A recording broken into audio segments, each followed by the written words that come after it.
Welcome to Perfection IAS. Today we are going to discuss one more question in our BPSC 50-day planner series.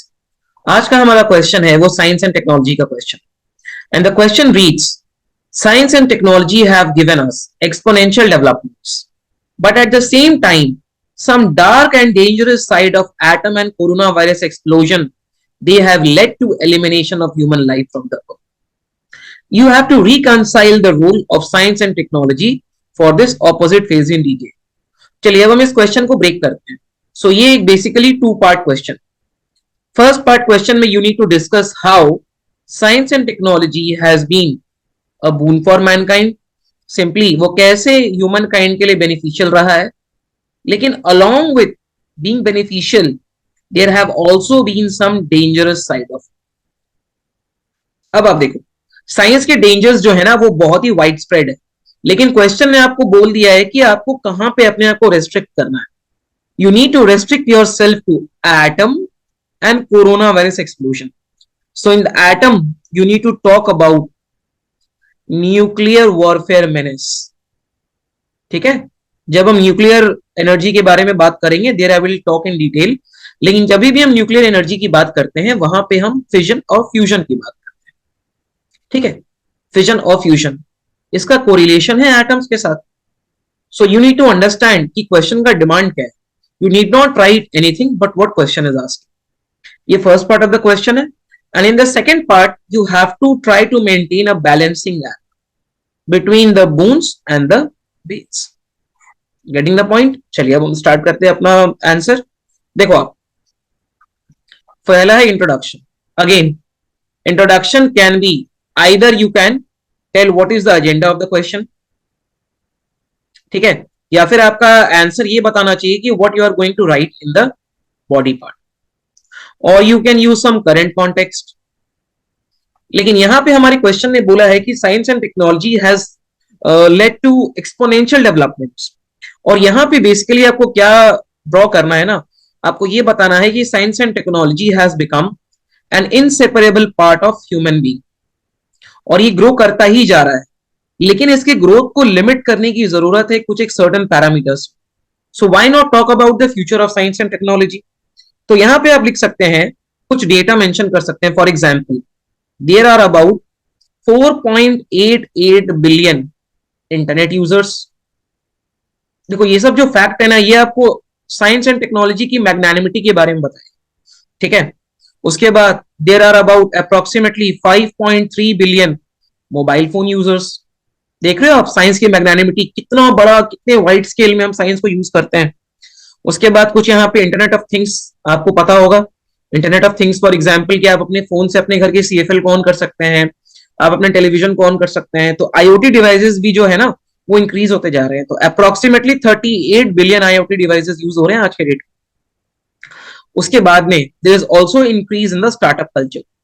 तो startup culture जो है ये generally इसका एक technological angle होता है. ठीक है, and you need to appreciate the fact.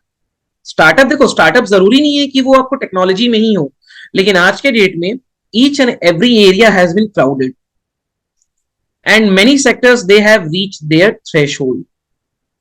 ठीक है, चलो मैं आपको ये एक सिंपल से टर्म्स में ये समझाता हूं जब ये चीज हम यहाँ पे डील कर ही रहे हैं. देखो सबसे पहले इकोनॉमी इनमें ना, the one thing which always matters is production. ठीक है, आपको चीजों को प्रोड्यूस करना है. अब जो प्रोडक्शन है उसके लिए हम यूज करते हैं रॉ मटेरियल्स. कोई रॉ मटेरियल यूज करके हम उसको प्रोड्यूस कर सकते हैं. अब there has been exponential growth of population. Population का एक्सपोनेंशियल ग्रोथ हो रहा है. Getting the point. जब पॉपुलेशन का एक्सपोनेंशियल ग्रोथ हो रहा है और जो रॉ मटेरियल है they are generally fixed. So by using raw material there is a limited scope of increasing the production. बहुत ही लिमिटेड स्कोप है कि आप अपने प्रोडक्शन को बढ़ा पाओ. Getting the point. So rather than production you need to work on increasing the productivity. ठीक है, अब देखो प्रोडक्टिविटी को इंक्रीज करने के लिए आप क्या कर सकते हो. आप लेबर पावर पे काम कर सकते हो, आप उनको स्किल दे सकते हो, और ठीक है, लेकिन जो सबसे इंपॉर्टेंट एस्पेक्ट होता है प्रोडक्टिविटी इंक्रीज करने का, that is use of technology. Getting the point. Use of technology, वो सेम लेबर अगर टेक्नोलॉजी को यूज कर रहा है तो वो कम टाइम में ज्यादा काम कर लेगा। इसीलिए आज के डेट में जो स्टार्टअप कल्चर है ना, they basically have a technological connotation attached to it. ठीक है, अब हमने थोड़ा सा यहाँ पे बता दिया है साइंस की क्या मैग्नानिमिटी है, तो यहाँ इंट्रोडक्शन में ही आप बता दो कि व्हाट इज द लैक्यूने, की प्रॉब्लम क्या है। ठीक है, तो यहाँ पे जो मेजर लैक्यूना है that is along with the scientific spirit there is lack of moral standards. Getting the point? तो मॉरल स्टैंडर्ड्स जो है ना, ये वो लैक कर, lacking of moral standards. Getting the point? And ethics are virtually absent. Ethics are virtually absent. Gone are the days when technology was used for improving the life of people for the better. ठीक है, देखो, improving the life for the better. Better का मतलब है कि improvement was done in sustainable limit. आज के date में जो टेक्नोलॉजी है that has become completely profit driven. Profit driven and to cater to the selfish interest of the capitalist, जिसके चलते they lack moral standards, they lack ethics. Getting your point? अब आप इसके पीछे बहुत सारी, फॉर एग्जाम्पल एटम बॉम्ब जो था, एटम बॉम्ब, ठीक है, नॉट एटॉमिक एनर्जी, इसकी क्या यूटिलिटी थी? कोई यूटिलिटी नहीं थी, फिर भी इसको बनाया गया, क्यों? For maintaining the hegemony, maintaining the fear, जो भी कारण आप बोल लो। ठीक है, गेटिंग द पॉइंट? और along with making such kind of weapons there should always be some ethical guidelines which should accompany it, लेकिन आज के डेट में this is completely missing. ठीक है, अब उसके बाद में ये लिख सकते हो कि as science and technology has been proliferating का मतलब होता है this is expanding to each and every known domain. It can be used in a negative scale and massive destruction can be heaped upon it. Massive destruction, अब देखो, अब massive destruction क्यों कर सकते हो ना, क्योंकि साइंस एंड टेक्नोलॉजी प्रोलिफरेट कर गया है। इसका एक छोटा सा एग्जांपल और देता हूं। मान के चलो पहले मैक्सिमम चीजें जो थी वो हार्ड कॉपीज के थ्रू हुआ करती थी। ठीक है, फॉर एग्जांपल बैंक डिटेल, या फॉर एग्जांपल मान के चलो आप रेलवे टिकटिंग जो होता था, या फिर कोई भी चीज ले लो आप। लेकिन क्योंकि साइंस एंड टेक्नोलॉजी इतना प्रोलिफरेट हो गया है, everything is connected through ITC, information and technology communication, जिसके चलते अगर मान के चलो किसी हैकर ने कोई एक मालवेयर छोड़ दिया, ठीक है, और वो मालवेयर जो है उसने जाके सारे सिस्टम्स को इंपैक्ट कर दिया, बैंकिंग सिस्टम को इंपैक्ट किया है, रेलवे टिकटिंग सेंटर को इंपैक्ट किया है, तो क्योंकि साइंस एंड टेक्नोलॉजी इतना प्रोलिफरेट कर चुका है, उसके पास इतनी कैपेबिलिटी है कि this can heave destruction on a massive level. ठीक है, अब इसका एक और एग्जांपल आप ले लो, कोविड 19। ठीक है, इसका भी तो बहुत ही मैसिव इंपैक्ट था। ठीक है, तो आज के डेट में science and technology has got a lot of opportunity for, अब देखो, इसके पीछे का एक रीजन आप ग्लोबलाइजेशन को भी मान सकते हो, ग्लोबलाइजेशन को भी मान सकते हो। देखो, यहां पे हम कोई आइडियोलॉजिकल वॉरफेयर के लिए नहीं है, we will just try to deal on facts. Globalisation why? Because travel was very easy and travel need to be easy. ठीक है, आज के डेट में हम जिस वर्ल्ड में रह रहे हैं वहां पे we need easy travel rules, लेकिन क्योंकि ट्रैवल रूल इजी थे, so it gave a easy conduit for the virus, ये वो एक जगह से दूसरी जगह पे चल जाए, और अगर वो किसी देश पे भी आ गया है तो एक स्टेट से दूसरे स्टेट में चल जाए, within a state, from a district to another district.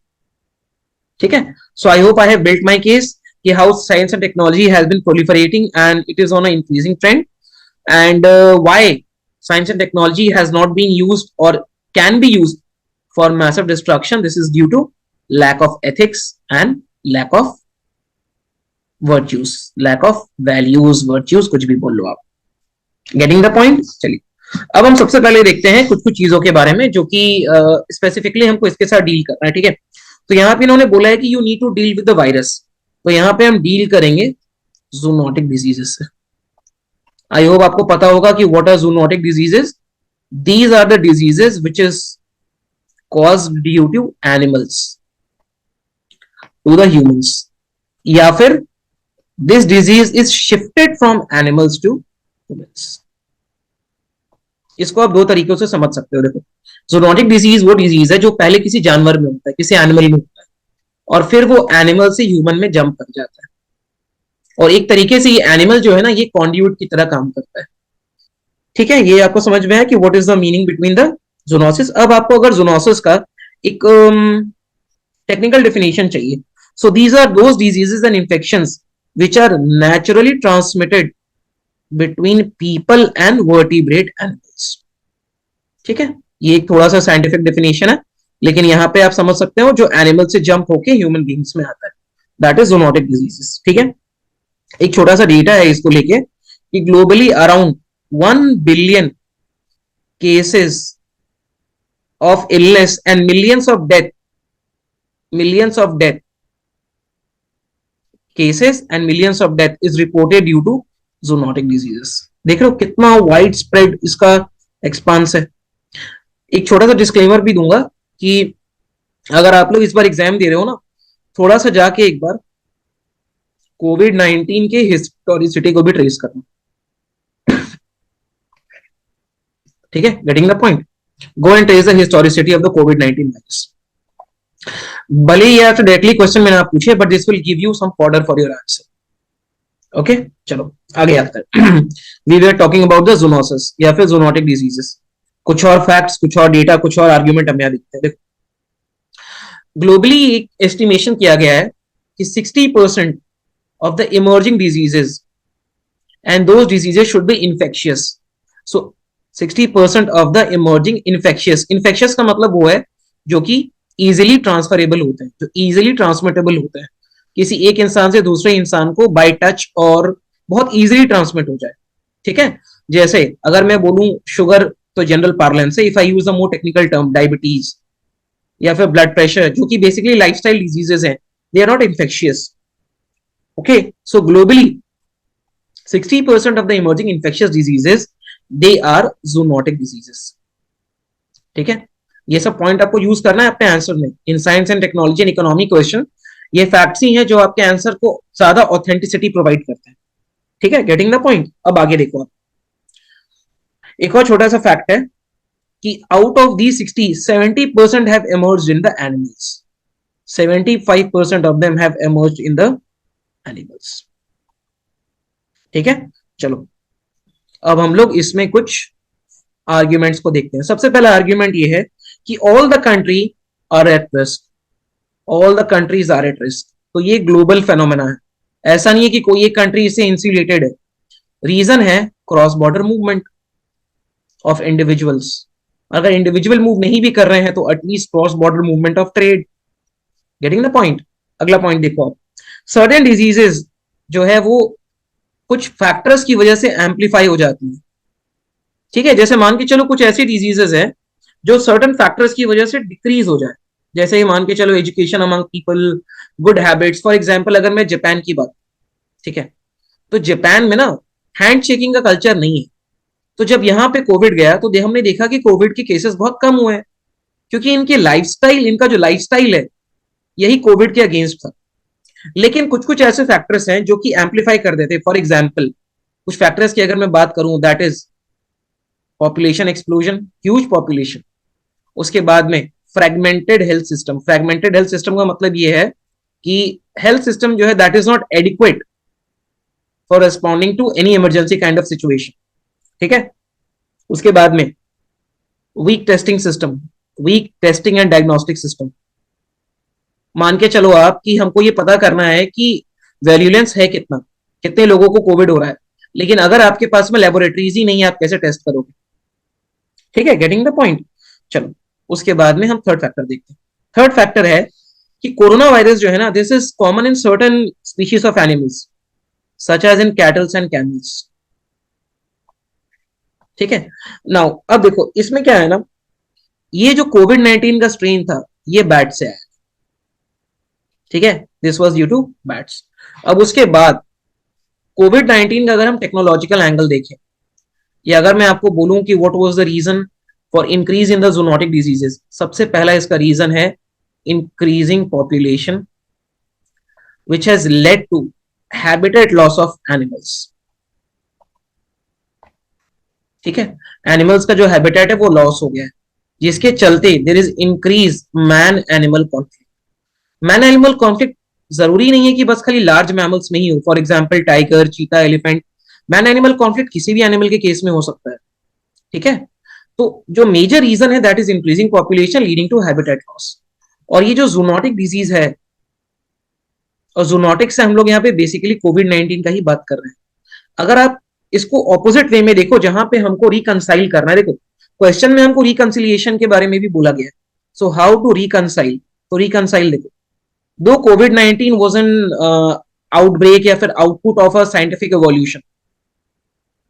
कैसे? क्योंकि एक अलेज्ड इंसिडेंट था, अगले स्लाइड में देखो आप, एक अलेज्ड इंसिडेंट था कि जो कोविड-19 वायरस है ना, this was leaked from the Wuhan laboratory, Wuhan laboratory, ठीक है। तो यहाँ पे हम लोग कुछ रिसर्च कर रहे थे माइक्रोबायोलॉजी में, जिसकी वजह से ये लीक हुआ है। तो जब साइंस एंड टेक्नोलॉजी ने कोविड-19 को लीड किया है, so this is the same science and technology which has also given us the remedy for the same. इसी ने हमको रेमेडी भी तो दिया है, फॉर एग्जाम्पल वैक्सीनेशन, ठीक है। जब हमने लोगों को वैक्सीनेट किया तब तो हम बचे हैं, अलग अलग type of vaccination, so this same science and technology has given us the remedy for the same. उसके बाद में आइडेंटिफिकेशन थ्रू डायग्नोस्टिक मेथड, उसके बाद में use of ICT, information technology, जैसे कि कोविन ऐप, कोविन एप्लीकेशन का यूज किया हम सबने ट्रैक करने के लिए कि कहां कहां वैक्सीन मिल रही है। तो देखो क्वेश्चन के दोनों एस्पेक्ट को आप आंसर को साइमल्टेनियसली, पहले तो ये बताना है कि क्या जो, जैसे हमको एटम या न्यूक्लियर वारफेयर और जूनोटिक डिजीज के बारे में पूछा है, वहां पे थोड़ा डील करो आप, और ये भी बताओ कि कैसे साइंस को यूज किया जा सकता है रिकंसाइल करने में, क्या रिकंसाइल करना है, उसके एडवांटेजेस और उसके डिसएडवांटेजेस। Getting the point? चलो अगला हम देखते हैं न्यूक्लियर टेक्नोलॉजी। पहला हमने देख लिया zoonotics, then we have nuclear technology, ठीक है। अब न्यूक्लियर टेक्नोलॉजी में क्या है, यहां भी थोड़ा सा देखो। सबसे पहले एटॉमिक रिसर्च जो है ना, this was mainly concentrated in the USA during the world war two के दौरान ये यूएसए में मेनली अपना कॉन्सेंट्रेटेड था। तो वहां पे एक प्रोजेक्ट है, उस प्रोजेक्ट का नाम था मैनहट्टन प्रोजेक्ट, ठीक है। Manhattan project, very costly project. उस टाइम पे ये प्रोजेक्ट का कॉस्ट था $2 बिलियन का। जस्ट इमेजिन $2 बिलियन कितने होते हैं। और इन्होंने वर्ल्ड के साइंटिस्ट को गैदर किया and they made a destructive weapon known as atom. All of you know the case of Hiroshima and Nagasaki, no need to repeat it, ठीक है। उसके बाद में अगर हम बात करें न्यूक्लियर टेक्नोलॉजी के, तो ये तो हमने यहाँ पे इसके नेगेटिव एस्पेक्ट के बारे में बात किया। अब nuclear technology is also use for peaceful purposes या फिर क्लीन पर्पसेस। तो यहाँ पे पीसफुल का मतलब होता है फॉर जनरेशन ऑफ इलेक्ट्रिसिटी, ठीक है। सो इंडिया का जो न्यूक्लियर टेक्नोलॉजी है ना, हमने ये प्लेज किया है कि we will not use for any warfare and at least no first use policy India follow करता है। नो फर्स्ट यूज का मतलब ये है कि India won't use the nuclear technology in case of any conflict until the power with which it is in conflict has used it first, ठीक है। हम एक रेस्पॉन्सिबल पावर है, सो इंडिया की नो फर्स्ट यूज पॉलिसी। ये डॉक्ट्रिनेटेड, मतलब ये हमने कहीं पे लिख रखा है, ठीक है, ऐसा नहीं है कि बस बोला हुआ है, ये हमने लिखा हुआ है। और तो जो न्यूक्लियर टेक्नोलॉजी है, this can be use for the peaceful purposes. और 1 gram of uranium can generate multiple million times of electricity than we do through tons of coal. ये होती है इसकी पावर, ठीक है। इसके बाद भी दो, बट इट्स डिसएडवांटेजेस आउटवे। कैसे आउटवे करता है? मान के चलो जो न्यूक्लियर वेपन है, ये अगर गलती से किसी मिस्चीवियस प्लेयर के हाथ में लग गया, या मान के चलो by mistake a country has shot it, जरूरी नहीं है ना कि उन्होंने नोइंगली किया है। टेक्नोलॉजी के वर्ल्ड में देयर कैन बी मिसहैप्स। तो ये सारी चीजें हैं जो, और न्यूक्लियर बॉम्ब है ना, this can kill millions of people at a go, millions of people. इसके हैरोइंग एक्सपीरियंस हमारे पास ऑलरेडी है। ऐसा नहीं है कि this is all on paper and sham. Hiroshima and Nagasaki, millions of people where killed in the nuclear attack. और फिर उसके बाद में कई सालों तक generations of people when they were born they were crippled पैदा हुए। ये तो न्यूक्लियर टेक्नोलॉजी है। इन 1984 में इंडिया के केस में we had something by the name of Bhopal gas tragedy. Bhopal gas tragedy हुआ था, तो यहाँ पे फैक्ट्री से ना मिथाइल आइसोसाइनाइड है, मिथाइल आइसोसाइनाइड नाम का केमिकल है, ठीक है, ये लीक हो गया था। ये लीक हो गया तो बहुत सारे लोगों की डेथ हुई, और आज भी कई कई ऐसे पॉकेट्स है जहां पे लोग क्रिपल्ड पैदा होते हैं। तो ये तो न्यूक्लियर टेक्नोलॉजी है millions and millions of times more harmful than methyl isocyanide. ठीक है। और बेसिकली ये क्योंकि ये न्यूक्लियर टेक्नोलॉजी है ना, तो ये बहुत हार्मफुल रेडिएशंस छोड़ती है, बहुत हार्मफुल रेडिएशंस छोड़ती है अल्फा बीटा और गामा के फॉर्म में। और इनकी जो पेनिट्रेटिंग पावर ये बहुत हाई है, जिसके चलते they cause a lot of havoc. Getting the point. उसके बाद में nuclear technology is not only harmful for the people but also to the environment at large. बहुत ज्यादा उसे डस्ट का क्रिएशन होता है, इससे आर्टिफिशियल स्मोक के क्लाउड बनते हैं। ठीक है। And the land on which it is detonated this becomes infertile for many times to come. ठीक है। Getting the point. तो ये और आखिरी जो हम एस्पेक्ट जो इस क्वेश्चन में देखेंगे that is on bio economy. What this bio economy is, देखो बायो इकोनॉमी क्या होता है। This can be defined to be economic activity. ठीक है। Economic activity which a nation or which any organization caters to through research and development in biotechnology। अब आप देखो ना, फॉर एग्जांपल लेके चलो कि इंडिया में भारत बायोटेक है। ठीक है। इन्होंने वैक्सीन बनाया था Covaxin, they made the vaccine Covaxin. तो यहाँ पे इन्होंने R&D किया बायोटेक्नोलॉजी में और इस वैक्सीन को बनाया। अब इंडिया चाहे कि ये कोवैक्सीन दूसरे देशों को बेचे, तो बेचेगी तो कुछ पैसा मिलेगा, इकोनॉमिक एक्टिविटी हो रही है, इसी को हम बोलते हैं bio economy. That's it, very simple. बहुत सारी नेशंस जो हैं ये बायो इकोनॉमी में एंगेज करते हैं। And bio economy is also the convergence of life sciences, also the convergence of life sciences and data sciences. Data तो आजकल हर जगह है, but this is a more sophisticated way of talking about it. अब bio economy के क्या advantage है। सबसे पहले this provides space for R&D activity. मुझे अगर पता होगा कि मैं जिस वैक्सीन पे खोज कर रहा हूं वो आगे जाके मार्केट में बिकेगा, तो दो चीजें होंगी। सबसे पहले तो R&D के लिए हमको फंड मिलेगा, और हम जो रिसर्च कर रहे हैं उसके लिए हमको फ्यूचर मार्केट मिलेगा। ठीक है, वेरी सिंपल, कुछ भी इसमें ऐसा नहीं है। उसके बाद में बहुत R&D एक्टिविटी होता है ताकि हम अपने कार्बन फुटप्रिंट को कम कर सकें। कार्बन फुटप्रिंट को कम करने के लिए भी हम बहुत सारे R&D एक्टिविटी करते हैं। ठीक है। लेकिन दिस सेम R&D या this same biotechnology can be misused, जैसा कि कोविड-19 में हुआ है। और नहीं भी हो रहा है, then the country can make biological weapon. We also have a convention जो कि बायोलॉजिकल और केमिकल वेपन को अबॉर करता है। ठीक है। लेकिन this is a future warfare technique. Future में हम इस चीज को यूज कर सकते हैं, बहुत सारे अलग अलग नेशन इसको यूज कर सकते हैं, and this will be very harmful. Getting the point. चलिए दूसरा पॉइंट देखते हैं। आज के डेट में वी सी कि we are using genomic technology for making artificial babies. Artificial babies. ठीक है। So the time is not far away जब हो सकता है कि हम एक वर्चुअल आर्मी बनाने के लिए जेनोमिक टेक्नोलॉजी को यूज करें, जिसमें हम वायलेंस, नो काइंडनेस और इस तरह के सारे फीचर डाल दें, ताकि ये जो पूरी आर्मी है they become non sympathetic, non empathetic. कुछ इसमें एम्पैथी सिंपैथी है ही नहीं। हमने कुछ इस तरीके से आर्टिफिशियल लोगों को क्रिएट किया है जो बस खाली मारने के लिए आए हैं। So this can lead to a lot of problems. Understood? And last but not the least is the autonomous system. अब ये ऑटोनॉमस सिस्टम्स क्या है। देखो ऑटोनॉमस सिस्टम का कोई एक ऐसा ट्रेडिशनल डेफिनेशन है नहीं कि ऑटोनॉमस जो सिस्टम से ये होता क्या है, लेकिन इसका बेसिक मीनिंग ये है कि these are the systems which can perform some tasks in a changing environment. That's it. ठीक है। We can't define what do you mean by autonomous system, very difficult to define, but these are the tasks which can be done in the changing environment with limited human intervention। यहाँ पे human intervention को हमने limit कर दिया। ठीक है, limited human intervention. अब इसका बहुत सारे एडवांटेजेस है। सबसे पहले this will lead to increasing mechanisation. उसके बाद बहुत सारे ऐसे जगह है जहां पे हमें ह्यूमंस को काम करने नहीं देना चाहिए। फॉर एग्जाम्पल अगर आप इंडिया का केस लो, वी हैव मैनुअल स्कैवेंजिंग। ठीक है। Human being they are going down the gutters and cleaning it, not at all correct.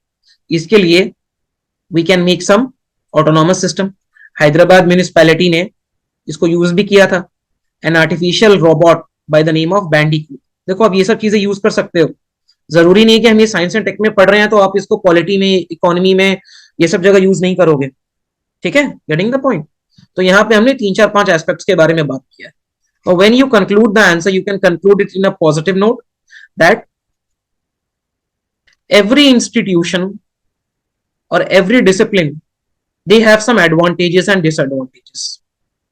Now we are on that part या फिर that portion of the history where we can't go traditional or where we can't abhor the use of science and technology, जहां पे हम science and technology के use को abhor नहीं कर सकते, but we can make it more responsible by creating some ethical standards, making the people aware of both the boons and banes. people को aware करना पड़ेगा boons and banes के बारे में, and along with the government, people should also be the stakeholder in deciding what kind of scientific intervention they want in their life. In this way you can conclude your answer और ये बहुत holistic picture दे देगा आपके पूरे answer. Okay, I hope आपको ये वाला जो अपना क्वेश्चन है साइंस एंड टेक का अच्छे तरीके से समझ में आया होगा। We will meet next time with one more question. Thank you very much.